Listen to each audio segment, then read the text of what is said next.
We are here.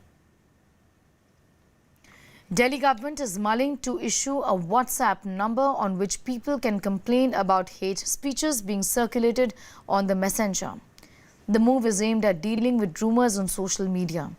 The government is considering to issue a WhatsApp number on which such complaints could be made. This also comes at a time when riots claimed lives of 42 people in Northeast Delhi.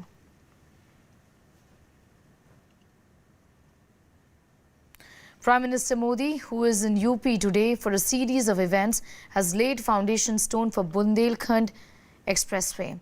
He's also inaugurated the Samajik Adhikarita Shivir in Prayagraj. Assistive aids and devices to senior citizens and disability aids like wheelchairs and walking sticks have also been distributed to 27,000 people in the city. Later in the day, the Prime Minister is said to launch 10,000 farmers-producer organizations.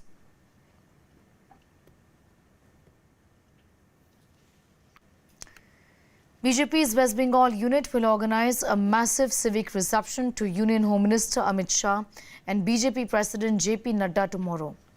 A pro-Citizenship Amendment Act rally is also scheduled to be held in Kolkata. This will be Home Minister's first visit to West Bengal after enactment of the Citizenship Amendment Act.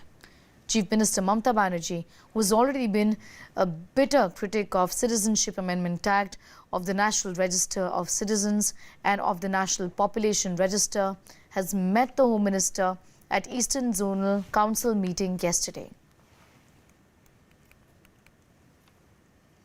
Security agencies have achieved a big breakthrough in the Pulwama case with the arrest of overground worker Shakir Magre.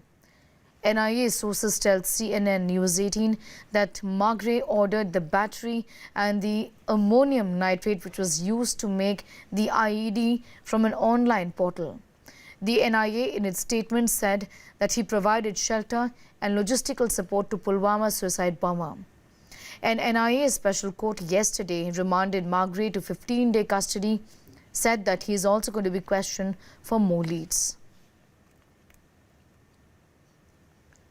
The Delhi government yesterday gave its approval to prosecute ex-JNU Students' Union President Kanhaiya Kumar in the infamous 2016 sedition case.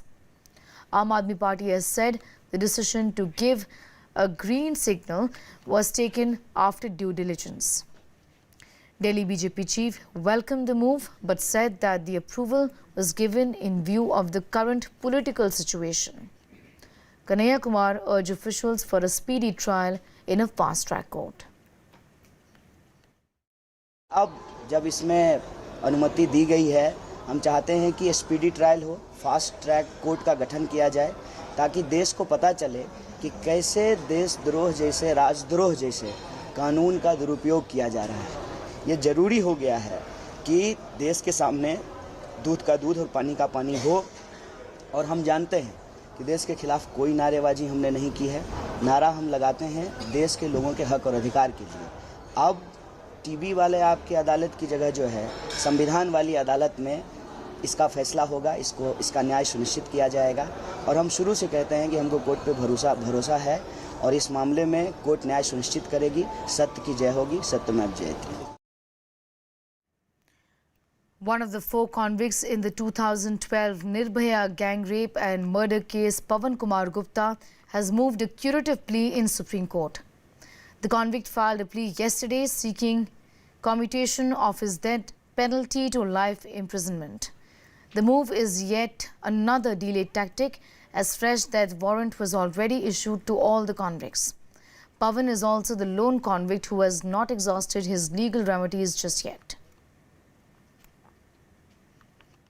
Actually Pavan Gupta का file actually इसलिए भी हुआ क्योंकि प्रयास था हमारा कि उसे और लोग भी न्याय दिला सकें और उसकी न्याय की लड़ाई लड़ सकें, क्योंकि वो जुवेनाइल है।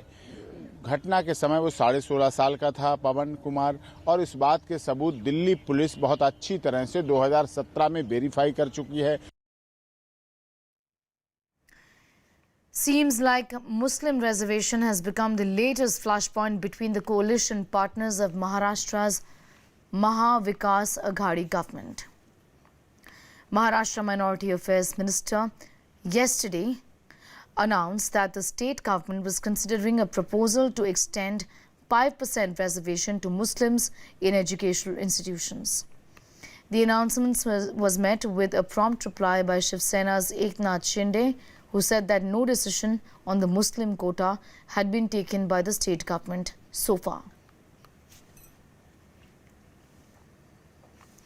Tension simmers in Meghalaya after 2 people lost their lives and 12 others were injured in clashes that began yesterday between Khasi Students' Union members and non-tribals. Curfew has been reimposed in 2 places. Cases of cars being torched and lobbing of petrol bombs were reported earlier today. However, the situation is currently under control. The clash was started during an anti-Citizenship Amendment Act rally that was taken out by the Khasi Student Union members.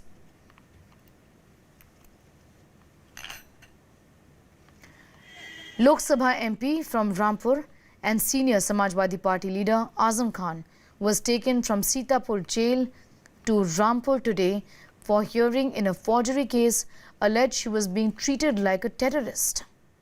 Azam Khan, his wife Tazeen Fatima and son Abdullah Azam was sent to 7-day judicial custody in a forgery case after they surrendered in a Rampur court on Wednesday. The court kept the matter for hearing on the 2nd of March. The UP Assembly also revoked Azam Khan's assembly membership and declared his SOAR seat in Rampur district vacant on Thursday.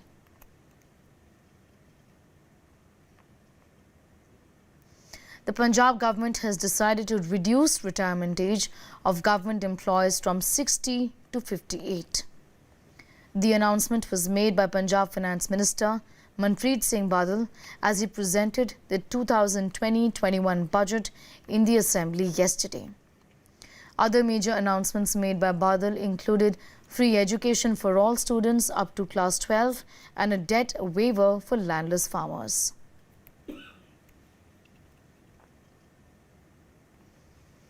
West Bengal governor has asked state government to provide information on the alleged misuse of public funds on advertisement campaigns against Citizenship Amendment Act and on the authorities who sanctioned the campaign. The governor's office has also sent a letter asking for a detailed response on the amount of money spent on campaigns. A concern has been raised about the involvement of senior administrative and police functionaries. A Delhi court today deferred to next week its judgment in the murder case of the father of the woman who was raped by expelled BJP leader Kuldeep Singh Sengar in UP's Unnao 3 years ago. The rape survivor's father had died on the 9th of April 2018 in judicial custody. District Judge Dharmesh Sharma deferred the judgment, which will now be pronounced on Wednesday.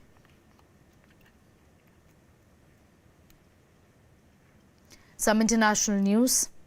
After 2 years of protracted negotiations, the United States and the Afghan Taliban are all set to sign a landmark deal today. The peace deal will likely signal the end of the longest war in U.S. history and set the stage for a U.S. troop withdrawal. A decision comes a week after the two sides agreed to a reduction in violence agreement in Afghanistan. The peace deal will be signed in the Qatari capital and the ceremony in Doha will be attended by India's ambassador to Qatar, P. Kumaran.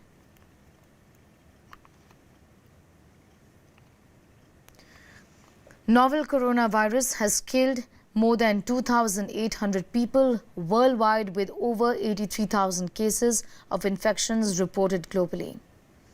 While 210 deaths have been reported from Iran recently, Mexico confirmed first case of the virus today. Nigeria has become the first country in sub-Saharan Africa to register their first coronavirus case. Governments across the world have stepped up their vigil even as the virus has now spread to 49 countries across the world. Meanwhile, over $3.4 trillion has been wiped out from the U.S. stock markets over apprehensions of a global coronavirus pandemic.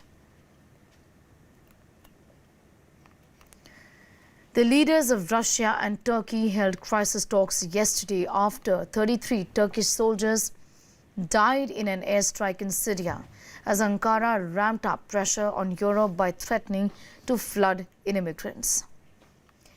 Well, this flare-up raised fresh concerns for civilians caught up in the escalation of the horrific 8-year civil war, with the UN saying that nearly 1 million people, half of them children, have been displaced in the bitter cold by the fighting since December.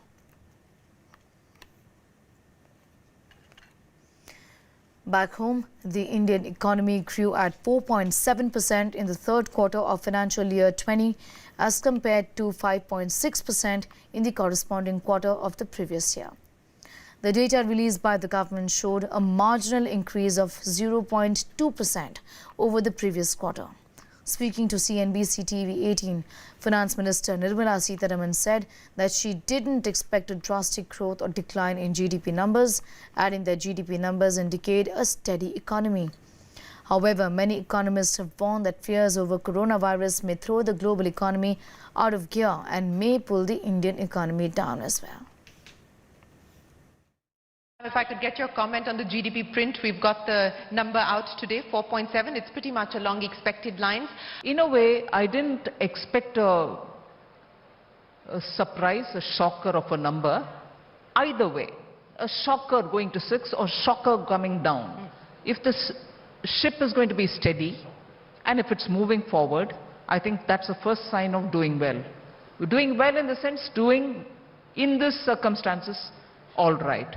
And from now you can be further moving with greater confidence. I didn't at this time expect or want a shocker of a number either way. And to that extent I'm happy we've got at least this. That's not to say FM is happy with this number. It's more to say we want to be steady. Reliance Industries chief Mukesh Ambani is the 9th richest person in the world, having a net worth of $67 billion according to the Hurun Global Rich List 2020. The only Asian in the top 10, Ambani's wealth increased mainly on the back of a good performance in his telecom business. Amazon CEO Jeff Bezos remains the top spot in the Global Rich List 2020 with $140 billion net worth. That is it from us in this special broadcast. Time for a break here. News continues in just a bit.